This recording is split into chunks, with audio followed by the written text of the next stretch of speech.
is Green Screen Forecaster host Avin Kamau, as it's all about that fall-like weather as we get into the last bits of October. And you probably noticed I'm wearing my Stormfront Freaks hoodie, so that already tells you it's pretty chilly, especially if you've been out and about on this Sunday. And the big question is, are those fall-like temperatures here to stay? Where I'm going to answer it with temperature trends from the Climate Prediction Center, as well as a pretty urgent tropics update. And if you haven't heard about it, make sure you watch this video all the way to the end. So to answer your question, is these fall-like temperatures going to stay, especially to at least early November? And the answer is yes, as those above normal temperatures are being held out to the west. That keeps us, especially here in Missouri and Illinois, near normal to slightly below normal. Now, our normal highs for this time of the year are in the lower 60s, and they continue to go downward as we finish off the year, as they're supposed to. So that should tell you that we'll have temperatures like that, or especially slightly below that, especially the further southeast you head, or especially for Halloween, we're going to have highs in the 50s for many locations. So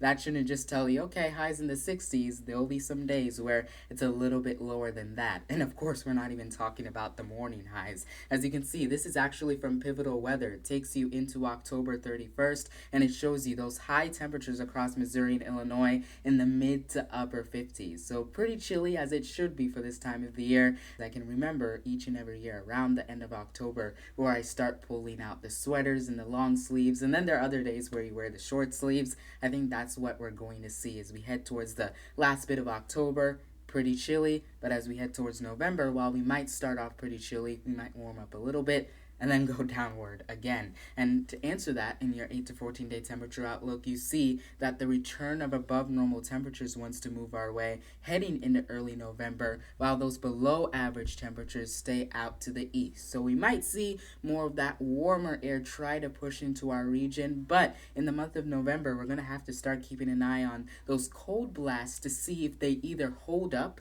north of us, which it looks like that's what's going to happen, which would be good for those that don't want the cold weather, but also it might release itself some bits of November. I can tell you it's going to try its best not to throw a huge cold blast into our region, which is not what we would want. But of course, we'll keep an eye on if any cold blasts do head our way. Yeah, it is that time of the year. And those are things we have to keep an eye on even in November, as we are in a weak La Nina. But this La Nina is a bit stronger than it was this time last year, which does influence what we see over the next few months.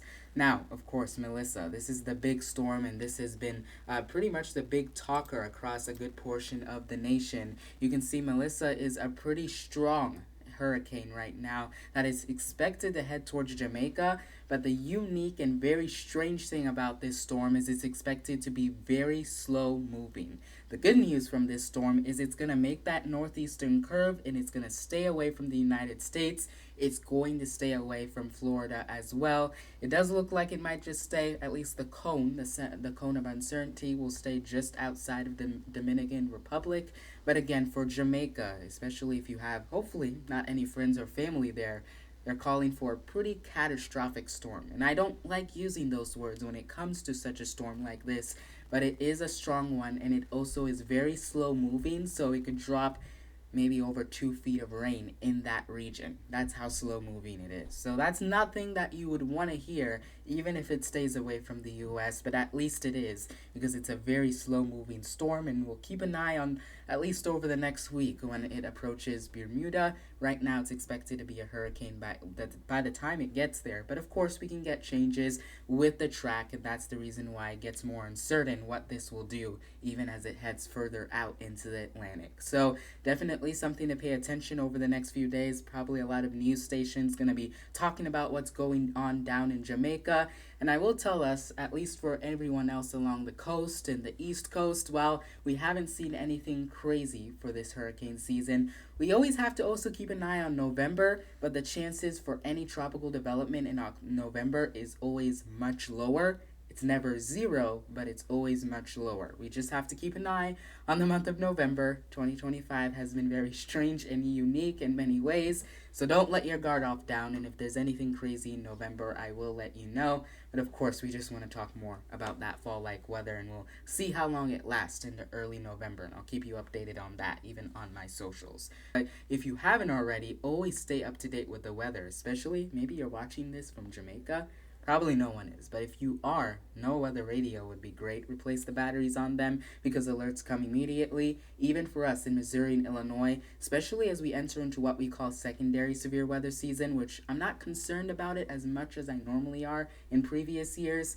Just to keep you updated with the forecast and in the go with the fall-like temperatures we're dealing with, always have a NOAA weather radio because alerts come immediately. Other resources are your phone, but remember, what happens if your phone dies? Again, not talking about severe weather over the next few days, but this will be a great resource, especially heading into the winter, so you can stay up to date when we do see snow. But not yet. At least I don't have that in the forecast in the near future. So make sure you get yourself a NOAA weather radio by heading over to Midland, USA to keep your family safe during what is secondary severe weather season, but it has started off pretty quiet, which of course I'm pretty happy to report on, and hopefully we can just jump in right in the winter, especially if you're a fan of snow. You're with me on that. But again, NOAA weather radios are also a great resource in the winter. I just like talking about it in the spring, summer, and especially in the fall because Mother Nature likes to catch us off guard even in the fall months as well. But until then, make sure you download Twitter or X, whatever you want to call it, to follow me for the latest updates. I'll be over there to keep you updated on your week forecast, and most importantly, they'll be much shorter than this. Thank you for those that watch this video all the way to the end. And again, join me on my social media platforms. Link will be down in the description where I can talk to you more about the fall-like weather and any more hazardous or very great weather or very great bike riding weather that could be coming our way. And until then, thank you for watching this video, and I will see you in the next.